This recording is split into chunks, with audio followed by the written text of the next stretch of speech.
Enraged Pakistani Christian protesters have taken to the streets in the eastern capital of Lahore, demanding that the government offer more protection to the country's Christian minority and rebuild 170 Christian homes after they were ransacked and destroyed in a blaze that began after a non-Muslim man was accused of insulting Islam. The incident also sparked violent demonstrations in the capital Islamabad and Karachi, where protesters carried crosses and waved banners condemning the violence and demanding government action. Of course, this is quite clear that government of Pakistan has failed to protect the rights of the minorities.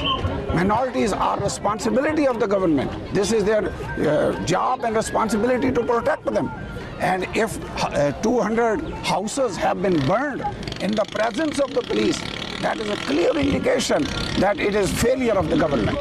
Shocking footage shows a 100-strong mob in Lahore gathering around a blaze amid wrecked houses and smoke billowing from vehicles. Muslim protesters then paraded through the streets, cheering and waving signs reading, "Even death is acceptable in the service of the Prophet." This young man committed blasphemy against our Prophet. Therefore, members of our Iron Market are protesting so that the government should know it and execute him. Christians in Lahore are understandably upset by the ordeal. It's a mistake on the part of one man. He deserves the punishment. Why is it our fault? What have we done? We could have been held responsible if we'd done anything. This is cruel. I think the world has to know that there is not right what they did with the Christians here.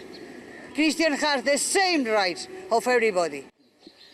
Police say that they have arrested around 150 people on charges of arson, theft and terrorism, although some Christian protesters are demanding the application of the country's much-disputed blasphemy law in their favor after the fire destroyed a church. They should give us our justice, which is needed because we think we are not safe in Pakistan.